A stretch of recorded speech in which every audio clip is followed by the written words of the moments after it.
الحمد لله وحده الصلاة والسلام على من لا نبي بعده أما بعد فأعوذ بالله من الشيطان الرجيم بسم الله الرحمن الرحيم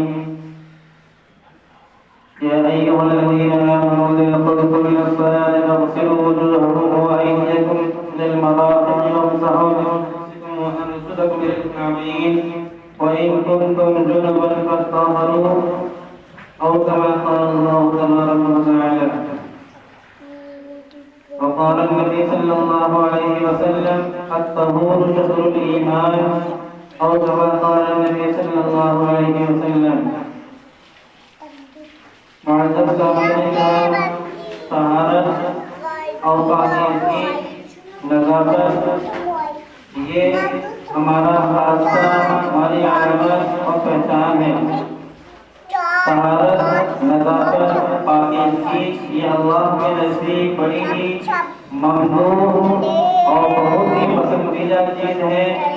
لہذا اللہ تبارک و تعالیٰ بھی اپنے بندوں سے یہی چاہتے ہیں کہ میرا بندہ بھی پاکیزہ رہے اور پاکیزگی کو اختیار کرے، اسے کہ اللہ رب العزت پاکیزہ ہے، اللہ نظیف ہے، نظافت کو پسند کرتے ہیں، اللہ پاکیزہ ہے، پاکیزگی کو پسند کرتے ہیں. جب بندہ بھی نظافت اور پاکیزگی اختیار کرتا ہے تو اللہ کے نزدیک قابل احترام اور بہت ہی ممدوح اور قابل احترام بندہ ہو جاتا ہے. طہارت کے معنی آتے ہیں پاکیزگی حاصل کرنا، بدن کو پاک اور صاف کرنا. اور اسلام میں طہارت کہتے ہیں کہ بدن کے اندر سے نکلنے والی کوئی بھی ناپاکی ہو، کوئی بھی گندگی ہو، اس کو صاف کرنا، اس کو ستھرا کرنا، اس کا نام جو ہے اسلام میں طہارت ہے.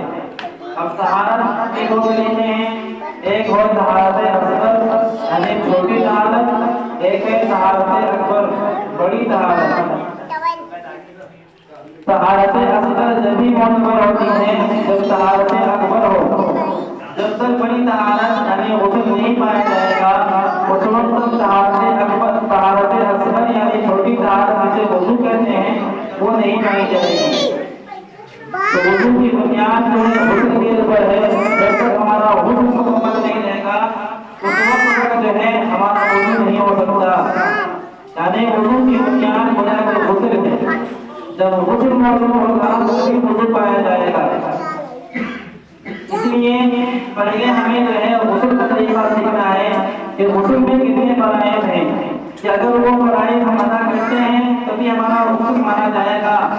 اس کے علاوہ اگر ہم جو ہے ان فرائض کو نہ کر کے کتنا ہی کیوں نہ اور کتنا ہی پانی کیوں نہ کر دیں ہمارا غسل نہیں ہو سکتا. اس لیے یہ بنیادی باتیں ہیں، یہ بنیادی چیزیں جس کا سیکھنا معلوم کرنا بہت ضروری ہے. تو غسل جب انسان کے اوپر واجب ہو جاتا ہے تو اس واجب کو پورا کرنے کے لیے تین چیزیں ضروری ہیں.